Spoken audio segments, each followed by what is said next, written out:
Nous avons tous voulu nous échapper juste devant leurs yeux, mais c'était formidable d'être ici pendant 4 ans. Certains crimes sont si horribles que même les peines les plus sévères ne semblent pas suffisantes. Ce sont les cas où la justice se heurte à la tragédie, laissant les communautés stupéfaites et les familles brisées.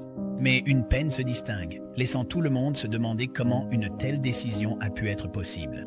Une famille qui lutte encore avec la perte de leur petite fille aide d'autres familles à combattre leur propre chagrin. John Anderson. L'histoire déchirante du meurtre de la petite Elena, une enfant en bas âge de Cleveland, Ohio, a choqué la nation en 2011. Une famille apparemment normale a été déchirée par un acte de cruauté inimaginable.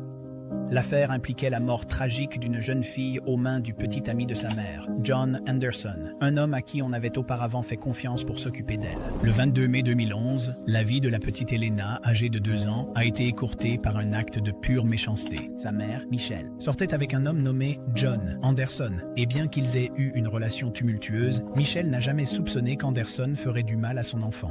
Malheureusement, elle avait tort. John Anderson a brutalement assassiné Elena après une dispute entre lui et sa mère. Les motivations d'Anderson étaient d'abord floues, mais il est devenu évident par la suite qu'il avait un passé de comportement violent, que Michelle n'avait pas réussi à reconnaître à temps. Ce jour fatidique, Anderson s'est mis en colère et s'en est pris à l'enfant sans défense. Elena a été étouffée et son corps a été éliminé de manière horrible. Ses restes ont été découverts dans un champ quelques jours plus tard, abandonnés et laissés à pourrir. L'enquête sur la mort d'Elena a commencé lorsqu'elle a été signalée disparue par sa mère. Michelle a d'abord soupçonné que sa fille s'était simplement égarée, mais les autorités ont rapidement trouvé des preuves indiquant un acte criminel. Anderson était le principal suspect et après quelques jours d'interrogatoire, il a finalement craqué et avoué avoir tué Elena. L'aveu d'Anderson était glaçant. Il a admis avoir étouffé l'enfant par colère après une dispute domestique. Cependant, ce qui était encore plus troublant, c'était la manière dont il a abandonné son corps, ne montrant aucun remords pour ses actes. Il a conduit les autorités à l'endroit où le corps sans vie d'Elena a été trouvé, caché, dans une zone isolée. En octobre 2017, Anderson a été inculpé de 19 crimes, y compris meurtre, enlèvement et conduite sexuelle criminelle. Il a plaidé non coupable et sa caution a été fixée à $1 million, avec condition ou $2 millions sans. Son avocat a tenté de faire annuler les charges, affirmant que l'arrestation était basée sur des informations qu'Anderson avait données après avoir demandé à garder le silence en mai. Le juge Jana Husted a accepté. Certaines des déclarations d'Anderson, savoir qu'Elena était dans le marais et de conduire la police à son corps, étaient inutilisables au tribunal. Une requête a bloqué les détails sur la découverte d'Elena, ses vêtements et effets personnels, mais le juge a autorisé. Le procureur Benjamin Lindstrom a déclaré vouloir qu'Anderson soit condamné à vie sans libération, affirmant faire tout pour protéger les enfants. Il a admis que cela ne réparerait pas ce qui s'est passé, mais a dit que c'était la peine la plus sévère autorisée. En mars 2018, Anderson a changé son plaidoyer en coupable pour meurtre au premier degré lors d'une agression sexuelle. Les autres charges ont été abandonnées. Anderson a été condamné à la prison à vie sans libération conditionnelle. Au tribunal, il a admis avoir enlevé Elena, l'avoir agressée et l'avoir laissée mourir dans le comté de Cass, acte de pure malveillance. La sentence a été considérée comme juste par le public, bien qu'elle n'ait guère permis de ramener la vie d'Elena. Sa famille a dû faire face au chagrin et à la dévastation de perdre un enfant bien-aimé à cause de quelqu'un en qui elle avait confiance pour s'occuper d'elle.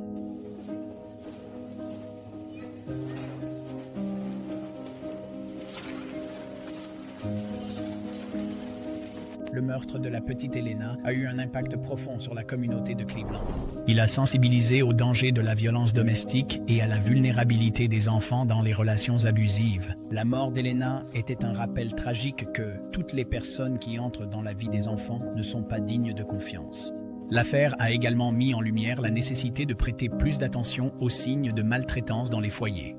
Le meurtre de la petite Elena reste l'un des crimes les plus tragiques et insensés des années 2010. Il sert de rappel déchirant de l'importance de protéger les enfants du danger, surtout dans les situations où la violence domestique est présente. L'affaire a non seulement impacté la famille d'Elena, mais a également laissé une marque durable sur la communauté au sens large. Le poids émotionnel de l'affaire continue de résonner chez les gens aujourd'hui. L'incapacité de Michelle à reconnaître le danger qu'Anderson représentait pour son enfant a été une leçon douloureuse, provoquant des appels pour mieux éduquer et soutenir les parents dans des relations abusives. La réaction du public à la mort d'Elena a été de choc et d'indignation. Beaucoup de gens ont été profondément attristés par le meurtre insensé d'un jeune enfant. L'affaire a déclenché des débats sur le système judiciaire, beaucoup soutenant que les actions de John Anderson devraient être sanctionnées par la peine la plus sévère possible à Cleveland et à travers le pays. L'affaire a servi de signal d'alarme, rappelant aux gens la nécessité d'être vigilants lorsqu'il s'agit de protéger les enfants. Les gens se sont rassemblés pour soutenir la famille d'Elena, organisant commémorations et collecte de fonds dans leur deuil. Nous avons des infos sur le suspect accusé d'enlèvement d'une fille de 9 ans au nord de New York. Plus sur l'empreinte sur une rançon qui a aidé la police à la retrouver vivante et arrêter le suspect. Craig Nelson Ross, Jr. En septembre 2023, Craig Nelson Ross, Jr. a commis un acte odieux en kidnappant Charlotte Santa, âgée de 9 ans, alors qu'elle faisait du vélo au parc d'État de Morrow Lake, New York. L'enlèvement, pendant un camping familial, a provoqué une onde de choc dans la communauté et a conduit à une recherche qui a duré de 48 heures. Charlotte a retrouvé saine et sauve dans un placard d'une caravane située sur la propriété de la mère de Ross. Ross a laissé une note de rançon dans la boîte aux lettres de la famille Santa. Les autorités ont trouvé ses empreintes sur la note, liée à une arrestation pour ivresse en 1999 à « Je suis arrêté à Saratoga, New York ». Cette pièce clé de preuve a conduit à son arrestation et au sauvetage de Charlotte. En février 2024, Ross a admis devant le tribunal des accusations d'enlèvement au premier degré et d'agression sexuelle prédatrice contre un enfant. Son accord de plaidoyer signifiait qu'il passerait 47 ans à perpétuité en prison, avec 25 ans pour enlèvement et 22 ans pour agression sexuelle. Servi consécutivement. Les procureurs ont déclaré que les preuves contre Ross étaient accablantes, y compris des images de surveillance, des témoignages de témoins et des preuves médico-légales. La famille de Charlotte a exprimé une immense gratitude envers les forces de l'ordre, le FBI et les centaines de bénévoles qui ont travaillé sans relâche pour la ramener chez elle en toute sécurité. Ils ont reconnu leur chance de retrouver Charlotte, un résultat rare dans de tels cas. Malgré leur soulagement, ils ont souligné les cicatrices émotionnelles durables laissées par l'incident. La condamnation de Ross a épargné à Charlotte le traumatisme de témoigner au tribunal et il n'a montré aucune émotion en admettant ses crimes. Son plaidoyer de culpabilité a évité un long procès, assurant une justice rapide pour la famille Santa. Ross avait un passé criminel, y compris une accusation de violence domestique et une affaire de conduite en ivresse en 1999. Cependant, ses actions dans cette affaire représentaient une escalade de son comportement criminel. Les procureurs l'ont qualifié de prédateur dangereux qui représentait un risque grave pour les enfants et la société. Pensez, mais maintenant, je hanterai les vôtres. Finalement, je pourrais t'oublier, mais toi, tu ne m'oublieras pas. Pendant le procès, l'affaire était brutale. Selon la petite fille, elle faisait du vélo quand elle l'a vu et a essayé de l'aider. Les preuves contre lui étaient accablantes. Le procureur a mentionné qu'elle comprenait des images de surveillance, des témoignages de témoins et des preuves médico-légales. Si vous allez rencontrer la nouvelle population avec qui vous allez vivre pour 47 ans, faites de l'exercice, devenez plus fort et rencontrez tout le monde. C'est ce que vous avez fait. Bonne chance. Les procureurs ont présenté un dossier solide contre Ross. Renforcer plus 2000 photographies, des images de caméras corporelles, des vidéos de surveillance et des transmissions radio.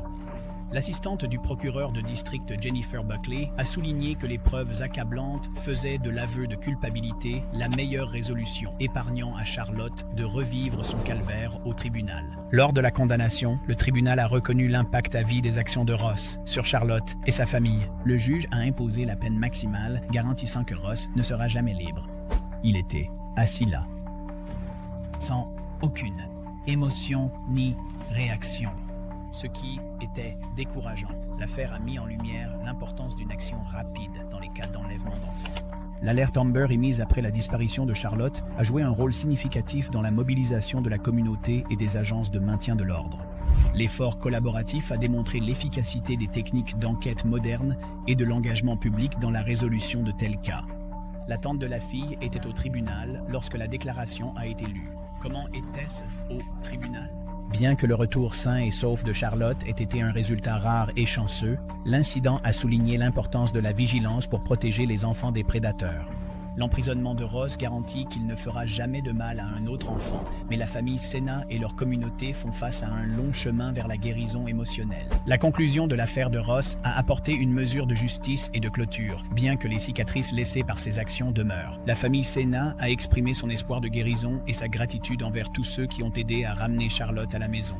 Pour Ross, la peine maximale signifie qu'il passera le reste de sa vie derrière les barreaux, payant pour la terreur et la douleur qu'il a infligées. Ashley, je suis désolé. Je ne voulais pas te blesser, mon fils, Dylan Shoemaker. En mars 2013, Springville, New York, a été témoin d'une tragédie lorsque la rage incontrôlée de Dylan Shoemaker, âgé de 16 ans, a conduit à la mort d'un tout petit, Austin Smith. Dylan gardait le fils de sa petite amie pendant qu'elle était absente. Austin, à quelques jours de son 2e anniversaire, a perdu la vie à cause des actions violentes de Dylan, choquant la communauté et laissant sa famille dévastée, selon le récit de Dylan. Pendant le procès, il est devenu frustré en s'occupant d'Austin, qui pleurait. Dans un accès de colère, Dylan a giflé le garçon, l'a fessé et l'a jeté au sol. Quand Austin a continué à pleurer, Dylan a intensifié sa violence, frappant le tout petit à la tête à plusieurs reprises. L'attaque a causé de graves blessures à Austin et il est mort d'un traumatisme contondant. Lorsque les autorités sont arrivées sur les lieux, elles ont trouvé des ecchymoses couvrant le visage et la tête de l'enfant, preuve de la violence horrible qu'il avait subie. Dylan a été immédiatement arrêté et accusé de meurtre au 2e degré et d'agression au 1er degré. J'ai fait un choix stupide il y a quelques années. J'ai ruiné la moitié de ma famille et l'autre moitié avait été soutenue. En décembre 2013, Dylan a plaidé non coupable des accusations. Son avocat de la défense a plaidé pour une réduction des charges. Indépendamment de son comportement, Joseph Terranova a défendu Dylan Shoemaker, âgé de 16 ans. Affirmant que Dylan avait agi de manière imprudente, mais sans intention de tuer, Dylan s'est également adressé au tribunal, déclarant qu'il ne voulait pas blesser Austin et qu'il ne pensait pas avoir fait cela.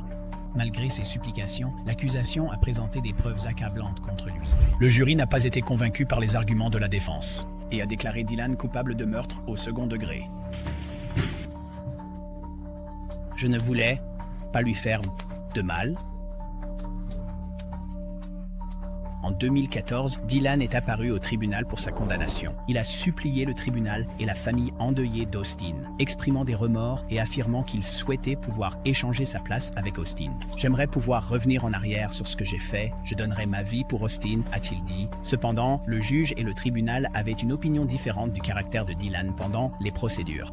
13 lettres de témoins et de membres de la famille décrivaient Dylan comme manipulateur et trompeur. Ces témoignages contredisaient son expression de remords au tribunal, ajoutant à la controverse un appel téléphonique dans lequel Dylan se serait vanté que ses cheveux blonds et sa capacité à pleurer pourraient lui valoir une peine plus légère. Cette révélation a choqué beaucoup de gens et a alimenté la colère à son égard. Le juge a condamné Dylan à 25 ans à perpétuité, la peine maximale pour son crime. La défense de Dylan avait demandé la peine minimale de 15 ans. Mais la gravité de l'infraction et le manque perçu de remords sincères ne laissaient aucune place à la clémence. La mort tragique d'Austin Smith a laissé sa famille dévastée. Les proches ont pleuré ouvertement au tribunal lors de la condamnation, pleurant la perte d'une jeune vie pleine de potentiel. Malgré la douleur, la grand-mère d'Austin a exprimé une certaine sympathie pour Dylan, reconnaissant sa jeunesse et les lourdes conséquences qu'il devait désormais affronter pour la communauté. La mort d'Austin était un rappel brutal des dangers de laisser des enfants sous la garde de quelqu'un incapable de gérer ses émotions. L'affaire a souligné l'importance d'assurer la sécurité des enfants vulnérables et de reconnaître les signes avant-coureurs d'un potentiel abus. La perception publique de Dylan a changé à mesure que plus de détails sur son comportement ont émergé, les lettres lues au tribunal. Et la vidéo virale a dressé le portrait d'un adolescent manipulateur plus préoccupé par l'évitement des conséquences que par la prise de responsabilité de ses actes. Le juge, s'adressant au comportement de Dylan, a déclaré que ses actions démontraient un mépris total pour la vie d'un enfant sans défense. La décision du tribunal d'imposer la peine maximale reflétait l'indignation de la communauté et la nécessité de rendre justice à Austin. Pour quelqu'un qui vit depuis 17 ans, qui a causé tant de douleur, tant de chagrin et tant de désespoir à tant de personnes, l'affaire de Dylan Shoemaker met en lumière les conséquences dévastatrices de la colère et de la violence non contrôlée. Son incapacité à contrôler sa frustration a conduit à la mort d'un enfant innocent et a irrévocablement changé la vie de 2 familles. Pour la famille d'Austin, la douleur de sa perte ne s'estompera jamais. Ils se souviendront toujours de lui comme d'un enfant brillant et aimant dont la vie a été tragiquement écourtée. Pendant ce temps, Dylan passera les meilleures années de sa vie derrière les barreaux, réfléchissant aux choix qui ont conduit à son emprisonnement. Son histoire sert de mise en garde sur l'importance de l'autocontrôle et les graves conséquences d'un comportement violent. Alors que la communauté avance, la mémoire d'Austin reste un rappel de la responsabilité qu'ont les adultes et les soignants de protéger et d'élever les enfants. Cette affaire tragique ne sera pas oubliée, servant d'exemple édifiant de la façon dont un moment de colère peut entraîner des répercussions à vie. L'agent de police de Minneapolis, Derek Chauvin, connaîtra aujourd'hui son sort pour avoir violé les droits civils de George Floyd. Derek Chauvin. George Floyd, un homme noir, de 46 ans, a été tué par un policier de Minneapolis le 25 mai 2020. La mort de Floyd, qui a été filmée, je pense que nous le savons tous. J'abandonne. A déclenché des manifestations mondiales contre la brutalité policière, le racisme et l'abus systémique de pouvoir par les forces de l'ordre. L'incident a conduit à des appels généralisés à la justice et à la réforme, en faisant l'un des cas de violence policière les plus significatifs de l'histoire récente. Le 25 mai 2020, George Floyd est entré dans une supérette à Minneapolis où il a été accusé d'avoir tenté d'utiliser un faux billet de $20. Les employés du magasin ont appelé la police et des agents ont répondu à l'appel. Floyd a été approché par l'agent Derek accompagné de 3 autres agents, G. Alexander Quing, Tao Lane et Tu Tao. Selon la police, Floyd a résisté à l'arrestation, mais ce qui s'est passé ensuite a été capturé dans une vidéo virale qui a secoué le monde. Que veux-tu? Je peux respirer. S'il vous plaît, lâchez mon cou. Je peux respirer ici. Frérot, monte dans la voiture, mec. Dans la vidéo, on voit Derek Chauvin agenouillé sur le cou de Floyd pendant plus de 9 minutes, tandis que Floyd répète sans cesse « Je ne peux pas respirer ». Malgré les supplications de Floyd, les agents ne l'ont pas relâché et il est devenu inconscient. La vidéo, qui montrait les derniers instants de Floyd, est rapidement devenue virale et a suscité l'indignation. Beaucoup de gens à travers le monde ont été horrifiés par les images choquantes et des manifestations ont éclaté dans les villes à travers les États-Unis, et dans le monde entier. L'incident a été perçu comme le dernier exemple de profilage racial et de brutalité policière contre les personnes noires, conduisant à un regain d'attention sur le racisme systémique et la nécessité d'une réforme de la police. Après la mort de Floyd, les manifestations et les demandes de justice se sont intensifiées. Je ne veux pas que vous me fassiez du mal, mec. Mec, je ne veux pas que vous gagniez. Je ne veux pas que vous gagniez. Les 4 officiers impliqués dans l'incident ont été initialement licenciés de leur poste et Chauvin a été arrêté et inculpé de meurtre involontaire au 2e degré, de meurtre au 3e degré et d'homicide involontaire au 2e degré. Les autres officiers, Quang, Lane et Tao, ont également été arrêtés et ont fait face à des accusations, bien qu'ils aient été inculpés de complicité de meurtre et d'homicide involontaire. L'enquête a révélé que Floyd avait été immobilisé par les officiers d'une manière qui violait les protocoles de la police. Le rapport d'autopsie a montré que Floyd est mort d'un arrêt cardio-respiratoire, compliquant l'application de la loi, la contrainte physique et la compression du cou. Le médecin légiste a également noté que la cause du décès était un homicide. Au fur et à mesure que l'affaire se déroulait, il est devenu clair que la mort de George Floyd n'était pas un simple cas de recours excessif à la force par la police.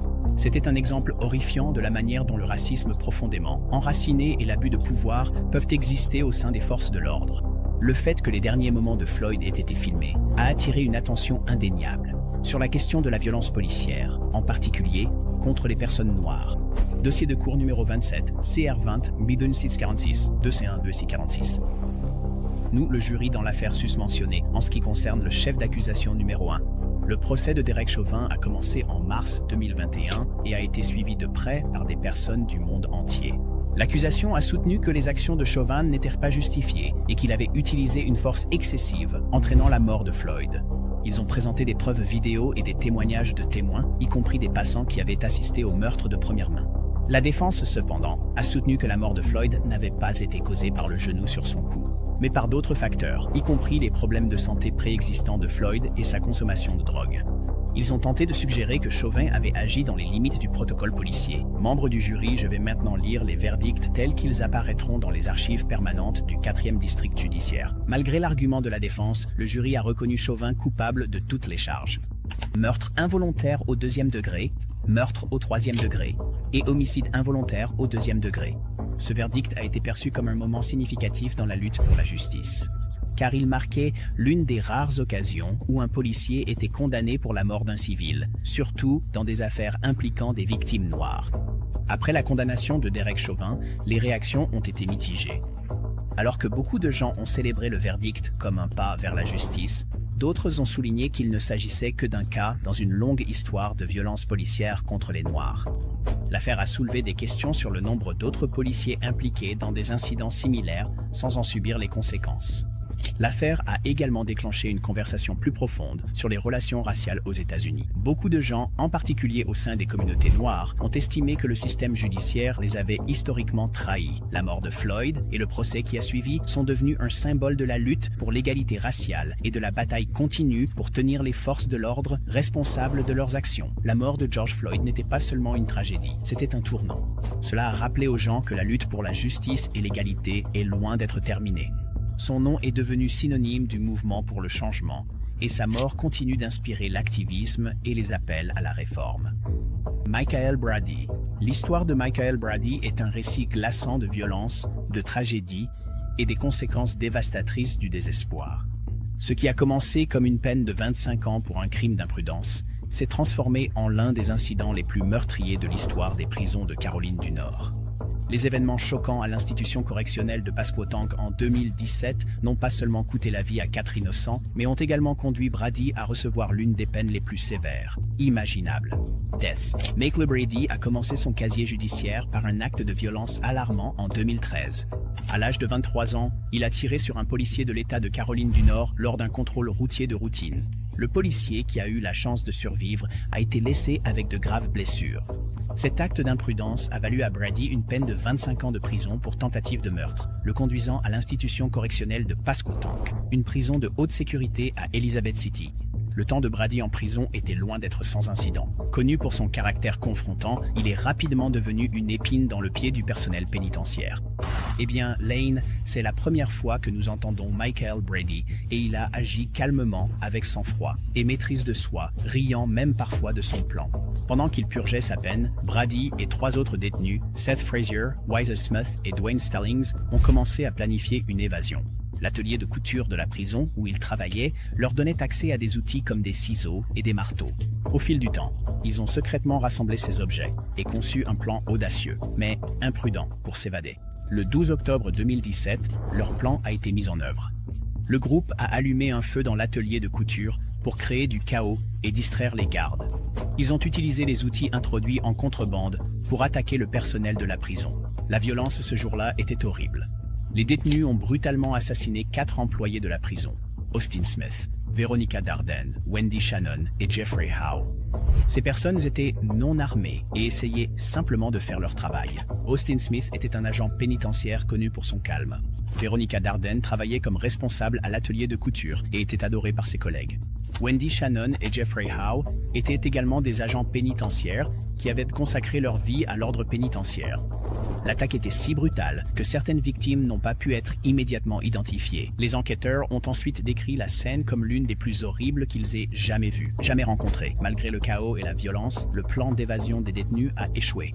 Le personnel de la prison et les forces de l'ordre ont réussi à reprendre le contrôle de la situation et Brady ainsi que ses co-conspirateurs ont été maîtrisés et placés en détention.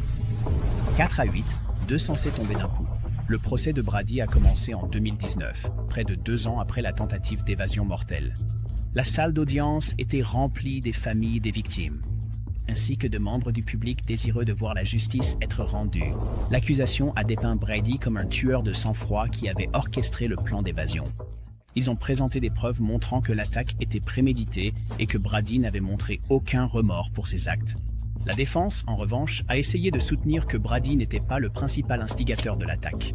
Ils ont affirmé que les décès des 4 employés de la prison n'étaient pas prémédités et que la tentative d'évasion avait échappé à tout contrôle. Cependant, les preuves contre Brady étaient accablantes.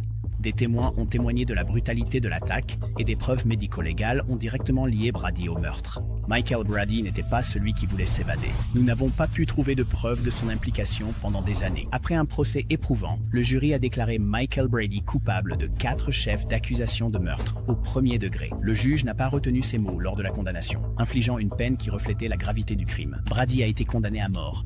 Une décision que beaucoup ont vue comme une conséquence appropriée. Pour ces actions, les co-conspirateurs de Brady ont également fait face à la justice.